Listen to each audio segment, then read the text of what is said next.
Saludos. Último vídeo de la miniserie Convergencia Total, triar versus cuadrar. Hemos pretendido con el análisis de la palabra cuadrar comunicar nuestra convicción de que existe un elemento que no podemos encuadrar o cuadrar y que si lo tenemos en cuenta, si tenemos en cuenta este elemento, nos facilita la mayor comprensión posible en esta dimensión o manifestación secundaria e intervenida, como nosotros definimos a nuestra realidad, como una manifestación secundaria e intervenida. Entonces, a este elemento lo podemos llamar éter, o sustrato espiritual, o tercer eje, etc. Y en lenguaje de la nueva era, podemos decir que toda la realidad puede interpretarse como fractales de este elemento o también tercer eje, como nosotros lo denominamos. Así, en el cartel que estamos viendo, este tercer eje nos sirvió y nos sirve para interpretar la teoría espacial. Pues dijimos, como estamos viendo en el cartel, que al igual que en una cebolla se emite una energía desde un punto central, pues eso nos llevó en el pasado reciente, y seguimos con esa misma, no tenemos que modificar esa misma convicción en que las mismas leyes que organizan esta cebolla que estaba mostrando, las mismas leyes que organizan esa cebolla son las que organizan el universo. Por tanto, los tres ejes de esa cebolla estarían presentes en el cosmos, en toda la manifestación del cosmos. Así, en la cebolla nosotros dijimos que los tres ejes, los dos manifiestos, uno de ellos sería la raíz de la cebolla y el otro eje pues sería las hojas, y en el punto central que estamos viendo, pues ahí se produciría la emisión invisible del tercer eje imperceptible, que en nuestra teoría cóncava convexa pues sería el éter. Y como vamos a marcar diferencias con la teoría celular cóncava, indicamos que en nuestra Tierra cóncava convexa partimos de una cosmogénesis, es decir, de una formación del universo que tiene en cuenta estos tres ejes y que emplea la geometría sagrada simplificada para obtener comprensión. Es decir, desde el principio nosotros contamos con lo imperceptible, que si queremos le decimos la palabra divino, lo imperceptible divino. Y esto nos diferencia de la teoría celular cóncava. Así, nuestra teoría la hemos denominado Tierra cóncava convexa. Y de este modo marcamos una cierta diferencia con la teoría celular cóncava. Entonces estamos viendo también en el centro del cartel cómo la geometría sagrada nos va a ir proporcionando comprensión en los primeros pasos de esta cosmogénesis o de esta heterogénesis, porque nosotros decimos que en nuestra teoría cóncava convexa el éter es, dijéramos así, el elemento sustentante. Y también estamos viendo en el cartel a la derecha pues una representación del toroide. Entonces decimos, ahí estaría el éter eterno en el toroide, creando el toroide desde ese eje central.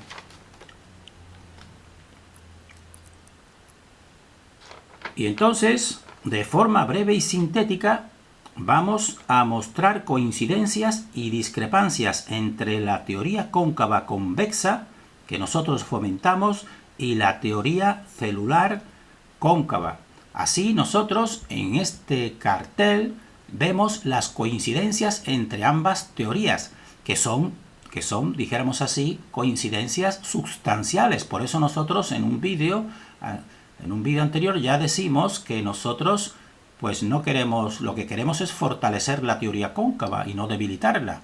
Entonces decimos que estas coincidencias son en que la Tierra no rota. En nuestra teoría celular cóncava no rota la Tierra, al igual que, perdón, en nuestra teoría cóncava convexa no rota la Tierra, al igual que en la teoría celular cóncava, no rota, no es heliocéntrica.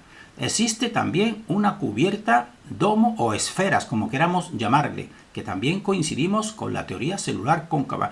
Y el Sol y la Luna pues están más próximos e incluso de tamaños más o menos semejantes. Y en eso coincidimos con la teoría celular cóncava. Pero también con estos puntos coincidimos con la teoría tierra plana. Pero también coincidimos lo más sustancial con la Tierra celular cóncava en que la superficie terrestre es cóncava. La superficie terrestre es cóncava. En esos coincidimos sustancialmente con la teoría celular cóncava. Pero esto nos diferencia claramente de la teoría tierra plana. Entonces, en la teoría cóncava, la superficie terrestre sería cóncava. Esos serían coincidencias entre nuestra teoría y la teoría celular cóncava. Y discrepancias en relación con discrepancias entre nuestra teoría cóncava convexa y la celular cóncava, pues aquí hacemos una breve síntesis. Serían dos fundamentales. La primera, que en la teoría celular cóncava existe un predominio de la materialidad y en la nuestra existe lo que nosotros consideramos un equilibrio entre la materia y el espíritu. Eso sería una diferencia entre las dos teorías. Y la otra muy importante también sería que en la teoría celular cóncava la esfera celestial estaría como encapsulada, es decir, existiría en el interior de la Tierra cóncava una esfera celestial que estaría encapsulada o encerrada. Por lo menos esa es la visión que se obtiene de un modo inmediato. En cambio, nosotros esto lo explicamos y lo seguiremos explicando bastante, aunque es difícil de comprender que en nuestra teoría cóncava convexa la esfera celestial no está encapsulada, sino la esfera celestial es trascendente. Trascendente quiere decir que rompe los límites, es decir, que no puede estar, y esto es una, dijéramos, una prueba o una cuestión fácil de entender. Si existe un espíritu formador, un tercer eje, un éter, pues no puede estar encerrado, no puede estar encerrado por una materialidad, sino que la trasciende. Estas son las dos principales discrepancias entre las dos teorías que nosotros estamos confrontando. De este modo, para explicar un poco más la cuestión de la materialidad de la teoría celular cóncava, pues simplemente recurrimos a uno de los ejemplos. Por ejemplo, las esferas en la teoría celular cóncava pues serían esferas de cristal, pero un cristal material, porque a la izquierda aquí estamos viendo una foto de lo que se llama el vidrio líbico, que sería sílice, que se encuentra sobre todo en una zona extensa del Sáhara. Entonces, nosotros hemos visto un vídeo en que Stephen Christofferson o Stephen Cristo pues interpela a uno de los que están exponiendo la teoría establecida, la teoría esférica establecida, y lo interpela, y una de las cosas que le muestra es este cristal líbico de la izquierda, que se encuentran muchos trozos. Es un vidrio pues de características singulares. Parte de la ciencia pues lo atribuye a la caída de un meteorito gigantesco que produjo una alta, dijéramos así, ignición en las arenas y produjo este tipo de vidrios. Bueno, pues nosotros eso todo lo ponemos en cuestión, pero lo que nos interesa destacar es que en ese vídeo que presenciamos, y él lo difunde, el principal difusor de la Tierra celular, pues expone que ese vidrio material pues es la sustancia de la primera esfera que se nos resulta más o menos infranqueable a unos 100 kilómetros aproximados de altura. Entonces esto viene a lo que nosotros estamos diciendo, que sobre todo se basa en una materialidad, en elementos materiales, en esferas de cristal físicas.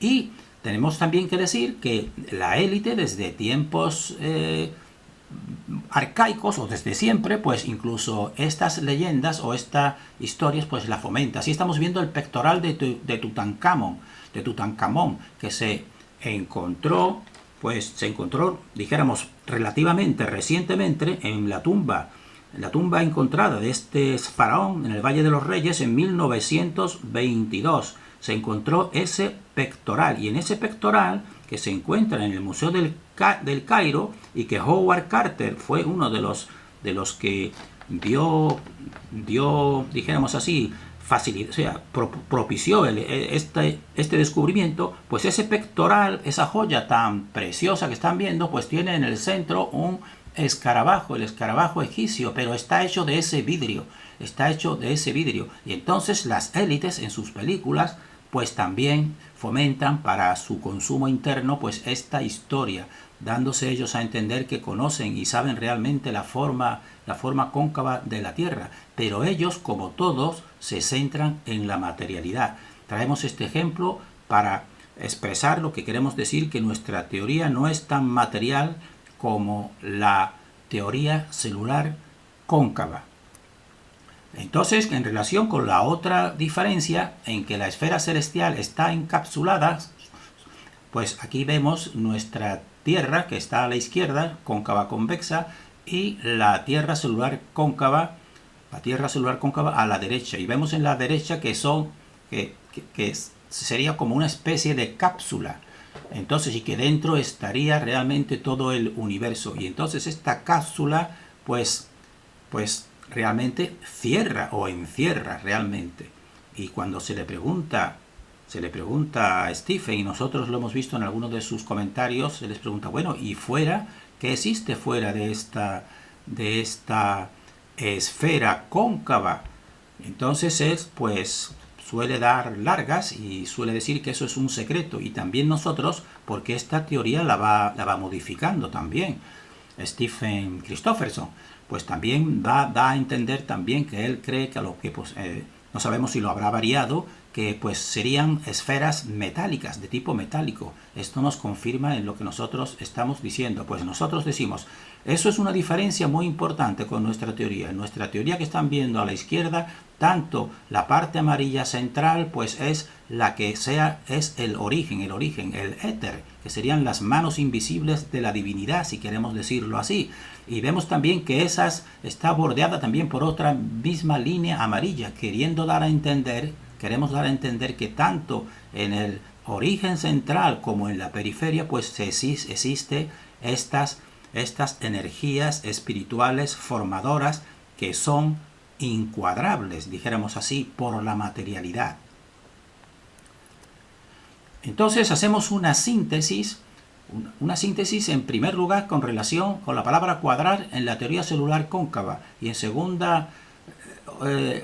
segundo punto, una síntesis en relación con los obstáculos de las diferentes teorías, los obstáculos inmediatos. Entonces, en relación con la palabra cuadrar en la teoría celular cóncava, pues decimos que evidentemente pues cuadra muy bien, pues al igual que la teoría esférica establecida cuadra muy bien en teoría, pero no en la realidad, pues también en la teoría celular cóncava todo cuadra bastante bien. Cuadra desde la materialidad, dijéramos, es la más perfecta en ese sentido. Pero ese cuadrar lleva finalmente a la dualidad, en que por una parte pues estaría la realidad física de esta Tierra, pero cuando se tiene que englobar en una totalidad y se pregunta, bueno, ¿quién es el autor o cómo funciona esto realmente, quién creó esta estructura física, pues entonces se pasa a la dualidad, es decir, por un lado estaría la ciencia física y por otro estaría, dijéramos así, el concepto religioso, que nos lleva a la veneración. Y entonces, pues sería, el realizador sería, pues evidentemente, una divinidad de tipo bíblico o de tipo luciferino, vamos a decirlo de esta manera y claramente. Entonces nos lleva a una veneración, porque se llega entonces a la conclusión de decir, esto es perfecto, está totalmente bien ordenado todo, tiene que haber un ordenador. Pues entonces ese ordenador pues es una divinidad que está desde siempre aquí presente, dijéramos así, en las antiguas escrituras. Pero claro, este tipo de divinidad pues está separado de su obra. Por un lado entendemos la obra y por otro no entendemos cómo se realiza. Y entonces esta es lo que nosotros llamamos la dualidad de veneración. Y nosotros no fomentamos esto, nosotros fomentamos que desde un principio estar integrando de una manera más comprensiva, estar integrando cómo funcionaría con la ayuda de la geometría sagrada, cómo se iría formando precisamente esta tierra físicamente, vamos a decirlo de esta manera. Y entonces de esta manera pretendemos fomentar la comprensión en lugar de la veneración.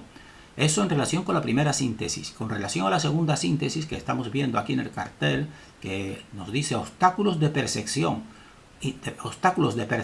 inmediata en teorías alternativas. Bueno, pues queremos decir que aquí están las tres teorías. La teoría de la izquierda sería la teoría de la tierra hueca, en el centro la tierra plana y en la derecha pues sería la tierra celular cóncava. Entonces decimos, ¿cuál sería para la mente la primera un choque obstáculo de percepción inmediata? ¿Qué sería lo que realmente no cuadraría en un principio? Pues una síntesis breve. La tierra hueca, lo que no cuadraría en un principio en la tierra hueca sería ver ese sol central que nos dice la tierra hueca. Entonces cualquier persona, el primer choque que le da de comprensión, dice, eso no es posible. ¿Cómo va a haber un sol dentro de la tierra si el sol ya por sí mismo pues nos abrazaría? Sería un choque de obstáculo de percepción inmediata. En relación con la tierra plana que estamos viendo, pues el choque de percepción inmediata sería, bueno, ¿y dónde empieza y dónde termina? ¿Dónde están los límites de este plano? ¿Dónde están los límites? Y aparte de otras muchas cuestiones, ¿cómo estaría entonces la sucesión de días, noches, etcétera? Entonces esto sería también un obstáculo. No se puede uno imaginar un plano infinito que termine en una zona de hielo. Es imposible. Eso sería un choque inmediato de esa percepción. Y en la teoría de la derecha, la tierra celular cóncava, pues un choque inmediato a las personas es ver, estamos viendo aquí en el centro de esa tierra cóncava celular, pues estaría todo el universo. Como estamos viendo ahí, estaría todo el universo. Entonces eso es un choque inmediato que hace que se rechace esa teoría. Y entonces nosotros, con nuestra alternativa, vamos a intentar hacer eso más comprensible. Esa es nuestra intención, favorecer la comprensión. Entonces, siguiendo con la línea de favorecer esta comprensión, vamos a explicar metafóricamente lo que queremos comunicar con la frase convergencia total que estamos viendo aquí en el cartel y que da título a esta miniserie, convergencia total, triar versus cuadrar. Vamos a poner unas imágenes y vamos a intentar explicar este concepto, pues queremos significar que entendiendo el concepto de triar y del eje imperceptible, triar que existe una triunidad en todo y que existe un eje imperceptible, teniendo en cuenta eso, pues se nos forma un puzzle de comprensión convergente, y entrecomillamos comprensión convergente, es decir, que van encajando piezas que aparentemente no tienen relación, pero empiezan a encajar. Pues este concepto, el concepto de la triunidad y del tercer eje, las hace converger las distintas piezas, les da cohesión y les da unidad. Así, por ejemplo, la religión y la espiritualidad, que suelen estar separadas, pues con este concepto de la triunidad y del tercer eje ya no estarían tan separadas, ya no estaría tan separada la ciencia empírica de lo espiritual. Así, por ejemplo, la biología o la botánica y la ciencia espacial, que parecería que no tienen conexión, pues sí tendrían puntos de convergencia con nuestra teoría del tercer eje. Serían puntos de convergencia, por ejemplo, en el éter o en el tercer eje. Así, por ejemplo, la fuerza que hace crecer en biología o en botánica, que hace crecer una semilla de una planta, pues esa fuerza es semejante al empuje push del éter en la Tierra cóncava. Entonces esto da una convergencia de comprensión. Entonces nosotros, viendo el cartel, vemos aquí a la izquierda lo que queremos decir de convergencia. Se ven distintos puntos, distintas líneas horizontales que van convergiendo. Y a la derecha vemos las lentes convexas, que nos dan comprensión de lo que queremos decir de la convergencia. Entonces vemos distintos rayos, que pueden ser rayos de luz o luminosos, a la izquierda, que van proyectándose alrededor de un eje principal, y a la derecha esa lente convergente pues hace que todos estos rayos pues vayan uniéndose en un punto focal, como estamos viendo ahí. Eso sería la convergencia, es decir, la tendencia hacia una unidad de comprensión, que es lo que nosotros queremos favorecer. Entonces comprobamos una convergencia que simbolizamos con la que producen las lentes convexas. Es una convergencia hacia un foco de comprensión, aunque no lleguemos al conocimiento total. Entonces ahí estamos viendo la F de foco. Entonces hemos puesto ahí dos líneas rojas, queriendo decir que a ese punto pues no llegaremos totalmente aquí. Y no llegaremos aquí porque aquí en esta dimensión nosotros somos predominantemente efecto. Y el efecto no puede conocer directamente a la causa. Pero indirectamente sí puede tener conocimiento o comprensión de la causa. Así, por ejemplo, en la teoría cóncava convexa que nosotros fomentamos, pues el éter nos daría esa comprensión. Por eso nosotros decimos, no llegamos totalmente al foco. El foco tiene que estar vacío. Pero eso no quiere decir que no exista comprensión, porque esa convergencia nos va dando la mayor comprensión posible aquí. Entonces, por eso nosotros decimos que estamos capacitados para obtener la mayor comprensión. Y si estamos capacitados, pues también deberíamos obtener la mayor comprensión posible en esta dimensión que es nuestro hogar, nuestra tierra cóncava. Entonces, eso es lo que nosotros estamos fomentando, llegar a la mayor comprensión, aunque ya sabemos que al conocimiento total no podremos llegar totalmente, porque aquí somos efecto y no somos causa. Pero también tenemos que decir que esta comprensión nos da una gran alegría interior, pues sabemos que la causa la llevamos en nuestro interior, que esto es lo más importante y lo más relevante, y lo que nos ocultan totalmente. Entonces, finalizamos aquí con lo que nosotros promovemos, que es un puzzle de comprensión.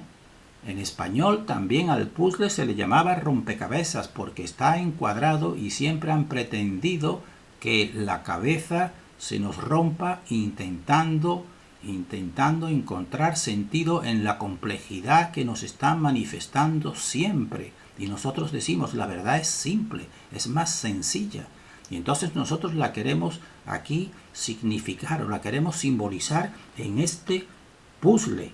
Entonces decimos que la comprensión que nos da el concepto de triunidad, la comprensión que nos da este concepto, la representamos en un puzzle cuyo foco central, que estamos viendo aquí en la imagen, cuyo foco central permanece vacío, vacío entre comillas, permanece vacío porque representa el elemento incuadrable, incuadrable pero imprescindible.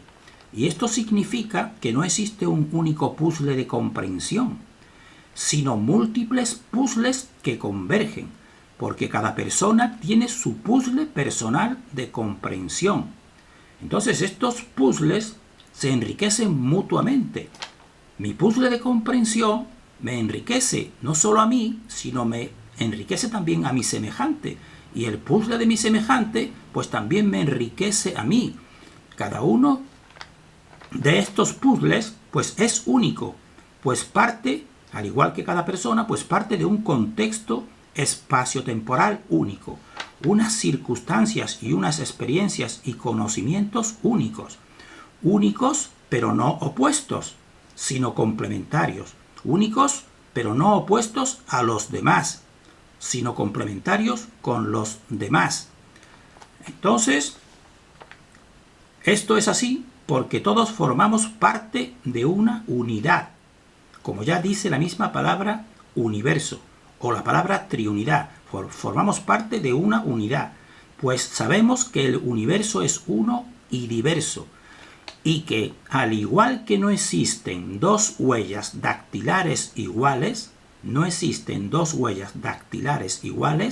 tampoco existen dos personas iguales, ni dos pensamientos iguales, pero todos pueden y debieran, y subrayamos la palabra debieran, no ponemos la palabra deben, que es una obligación, sino ponemos la palabra debieran.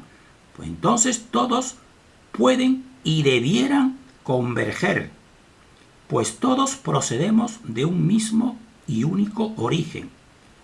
Repetimos, al igual que no existen dos huellas dactilares, ni dos personas iguales, ni dos pensamientos iguales, todos pueden y debieran converger, pues todos procedemos de un mismo y único origen. Terminamos deseando el mayor discernimiento para nosotros y para todos.